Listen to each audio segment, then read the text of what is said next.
Welcome to the December '88 edition of Directions, AT&T's all-employee video magazine. Coming up, we'll take a look at redeployment through the eyes of a volunteer. We'll spend a day and a night in the life of the AT&T people at our National Service Support Center. We'll see the latest in solar cell technology developed at Sandia National Laboratories. And 50 years later, we'll meet operators who lived through one of the strangest events in telecommunications history. This is Directions, AT&T's video magazine. It was only last spring that AT&T announced a new program called Redeployment. It's a voluntary program that offers staff employees a chance to take new jobs in the sales offices. My first reaction to the redeployment was, A, it was fantastic. The second reaction was it didn't apply to me. It was for other people, and it was not for me. Obviously, I've changed my mind. Judy DeVoe volunteered for redeployment several months ago. She gave up a staff job in Bridgewater, New Jersey, to plunge into the work of an account executive in Dallas. The reason I chose to come into the sales force and get this experience was because I absolutely needed it for career enhancement and development, because if I want to get into sales management in the current environment where our product line extends throughout network equipment and data equipment, we absolutely need sales management people who know the full product line. For the company, the real advantage of redeployment is market coverage. It was for this reason that John Wood added 10 redeployed people to his account team. You know, now I feel like I have a full 11-person football team on the field, where maybe earlier in this year I felt like I only had 7 people on the field and the other team had 11, whether it would be offense or defense, and it's hard to win in that environment. Now, John Wood is in charge of a critical account, J.C. Penney. It's one of AT&T's 15 largest customers. Yet the new account team members, including Judy DeVoe, have no previous face-to-face sales experience. The challenge to Judy is very high. We have put her onto a segment that has a $40 million base of AT&T 800 service, which is very vulnerable and needs to be protected, because MCI will have the competitive offer in 1989 to take that revenue from us. Okay? So she has to understand the entire AT&T service line. She has to understand sales skills and interpersonal techniques that will allow her to quickly build a relationship with the customer. That is a very, very challenging opportunity. I think I've noticed and gained much more respect for the frontline salespeople. This is not an easy job. But the redeployed people weren't thrown into something over their heads. This branch office had a careful plan to continue the training that began with an intensive course in Denver. So I went to my 12 days in Denver, and then I arrived here, and they had our PC-based, computer-based training all laid out for us. Judy also tours local AT&T facilities to further broaden her knowledge of equipment and services. For most volunteers, redeployment means relocation to another part of the country. No, I'd never been to Dallas before, other than being at the airport when I was on layover. I chose Dallas for a couple of reasons, because one, I happen to know this account. It's in the southern region. I think the southern region is where I wanted to go to. I have friends here. Judy's husband, Dean, also works for AT&T and also volunteered for redeployment as a systems consultant.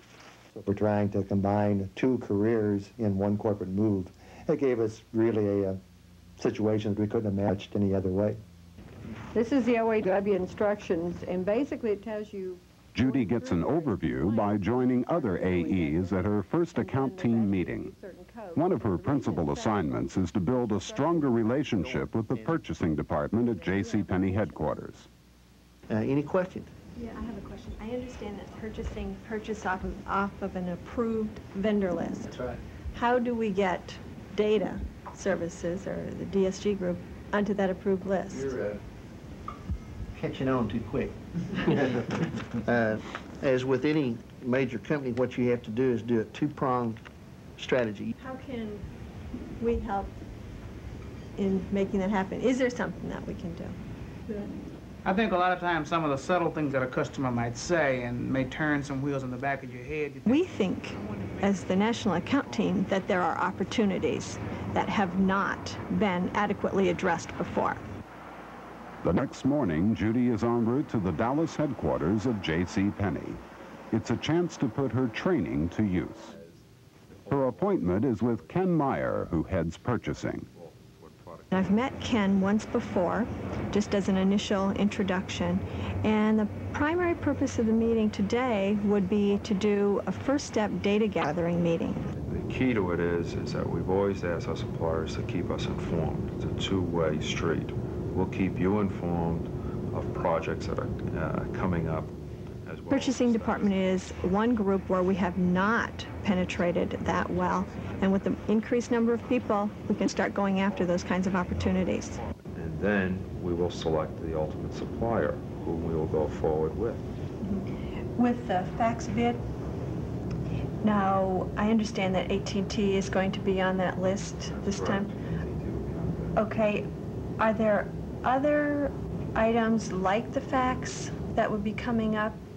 Judy is becoming a contributing member of the account team after only 60 days. And I just hope that I can be as successful as some of the folks here have been. And I think it's a great team to work with, to observe how they're doing and to learn from them. Judy's boss is already seeing some tangible results from redeployment. And we have run several flanking attacks on MCI within the last 30 days. Has been directly due to our ability to have the people on the account team now to cover those pockets where MCI would have been in there and they'd have taken the revenue had we not had the adequate resource to cover it.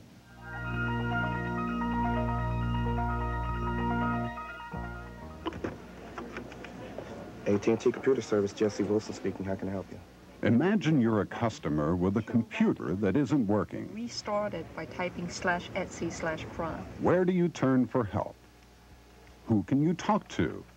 Very good. Can you hold on? Sure. I'll try to get you some help there. Okay. If it's an AT&T computer, you can call the 24-hour hotline. The Data Service Organization's National Systems Support Center is located in South Plainfield, New Jersey. Here you'll find engineers like Mark Bauerlein ready to tackle your problem. Mark is one of the original members of the Hotline team. When we first started, we had those original 6 people. We saw some signs of possible growth coming, but we never thought that it would be anything what it is now, 300+ people on the phones. Even after the first class came in and we gained 10 or 15 people, we thought that was pretty surprising. And since that, it's just been a constant acceleration. And what type of problem is it that you're having? The first person to handle your call is a customer service representative in call receipt. The function of the call receipt area is to take the initial call from the customer when they dial that 800 number. It's a difficult job. They have to have a lot of knowledge about a lot of different products. The customer's first impressions are being made here of what kind of support they're going to get. If someone gets on the line and doesn't know what they're talking about and is unfamiliar with the problems that they're having, their interpretation of what service they're going to receive is tarnished, which is something we're trying to avoid. Having trouble with a 455 printer, correct? Once the operator has the fax, he or she can transfer your call to an engineer. Oh, no. We got to try to get some help here, right?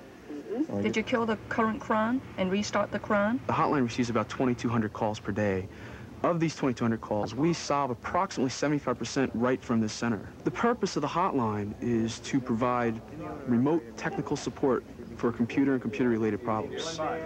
This could involve anything from corrupted software to user system administration problems, down to sending out a hardware technician to replace a piece of defective equipment. I think I'm going to dispatch a technician to come out and look at the floppy drive, possibly replace it.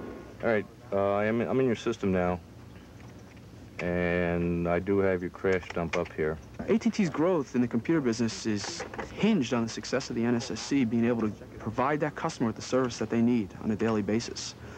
Computers don't vary very much from customer to customer when you get down to the nuts and bolts of it.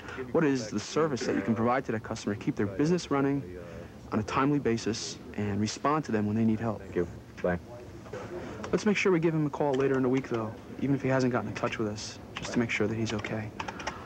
Our computer lab is filled with data equipment, and not just AT&T's. Here, the engineers can exactly match any customer's data setup. Now they can recreate the problem and solve it. We understand that we're not just selling the computer, we're selling the computing solution. That's one thing that many vendors in today's market, even major ones, don't take into consideration. It's not their equipment, they don't want to see it. Whereas we don't take that attitude at all. We want the system and that computer center to work. The Data Services Organization is serious about its commitment to the customer. On a rotating basis, engineers like Mark are on call through the night to handle problems that can't wait till morning. That customer is down. The time of day is really not important to them. Obviously, they wouldn't be there unless they had to. And AT&T, when we sold that equipment, we sold the commitment to service, whether it be 8 in the morning, 8 at night, or even later. So when that customer's in trouble, we have to be there. Files back. Luckily, you had taken all the right steps to ensure that it didn't get overwritten before we lost it entirely. Oh, wonderful. It's there. Thank you. Service quality is a key factor in a customer's decision to buy an AT&T computer. Providing that service is how AT&T means to be #1 in the computer field.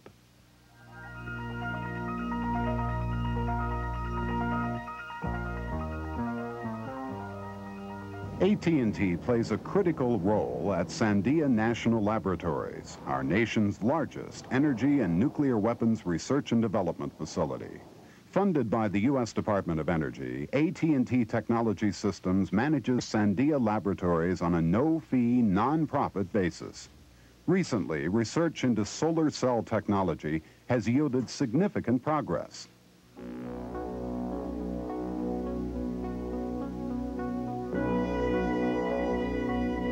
The sun, the source of heat, light, energy.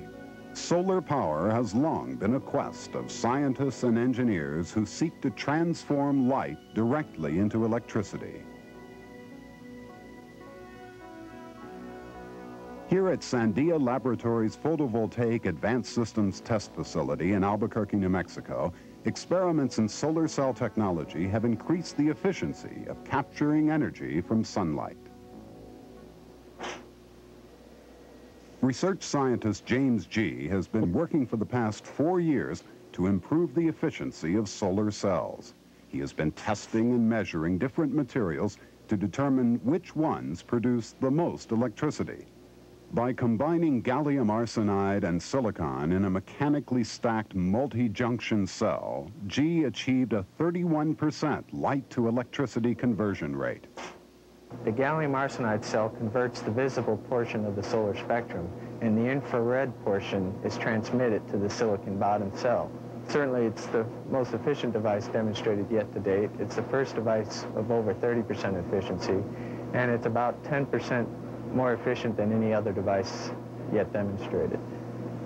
To generate significant amounts of electricity, the energy of the sun is multiplied onto the cells through concentrators, optical lenses that focus up to 1,000 suns onto a single cell. The most important thing that I can say about this type of module versus what we've had in the past is this is more efficient in converting sunlight to electricity than the previous systems. For the first time, the conversion of solar energy to electrical power could become comparable in efficiency to conventional power generation. That's why scientists at Sandia believe modules like these are likely to attract the attention of utility companies as a supplement to fossil-fueled or nuclear power generation. The advantages of solar power are twofold. Economically, we have a source that is inexhaustible and allows us to get to costs that are very equivalent to fossil fuels. Environmentally, it is a very clean source of energy and doesn't require expensive cleanup or safety requirements for our power plants.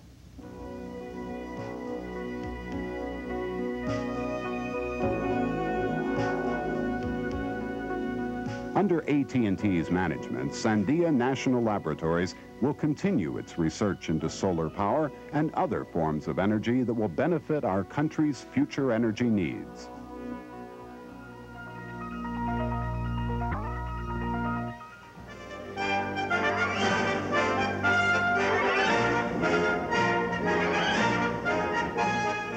ever-popular Stardust. Raymond Riccello and his orchestra. Back in those days, to get to the telephone company was, if you didn't go to college, you went to the telephone company. It was very well thought of and prestigious type of job. Because that was the thing to be. My mother was a telephone operator, my aunt was a telephone operator, and I can't ever remember wanting to be anything but. We interrupt our program of dance music to bring you a special bulletin from the Intercontinental Radio News. Ladies and gentlemen, I have a great... the science and the evidence of our eyes who landed in the Jersey farmlands tonight are the vanguard of an invading army from the planet Mars.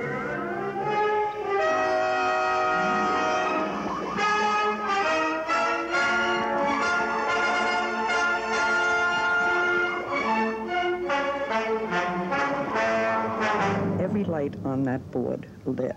Now that board was, I would say, almost a half block long. Our board lit up when they announced that the Martians were coming across the George Washington Bridge. And that's when the excitement started. Some people said, did I have a chance to see them? What were they like? What did they look like? I figured them little peoples.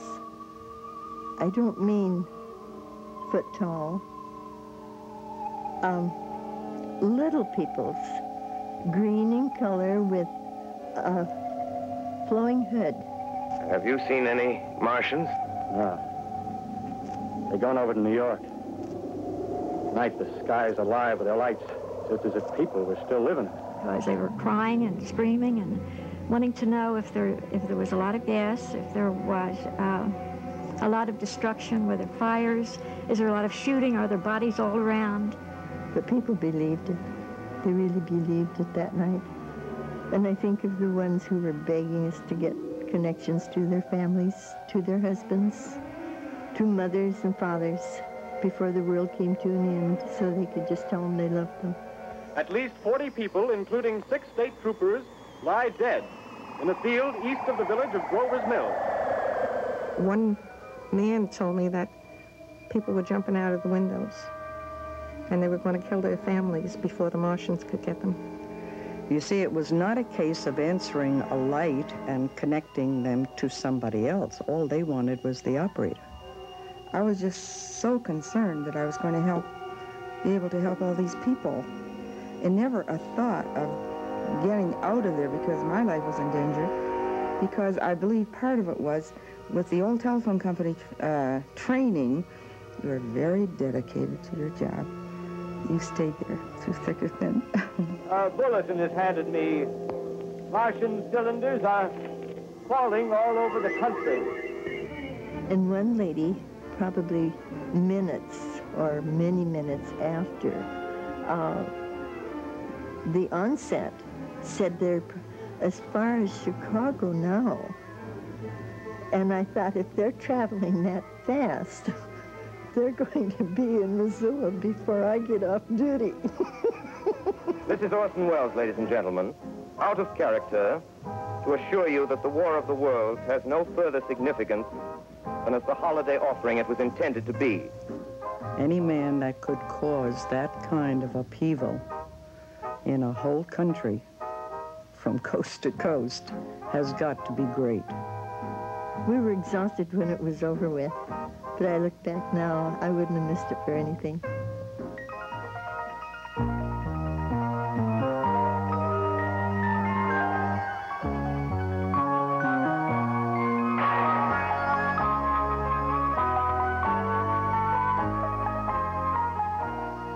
This has been the December '88 edition of Directions, AT&T's all-employee video magazine.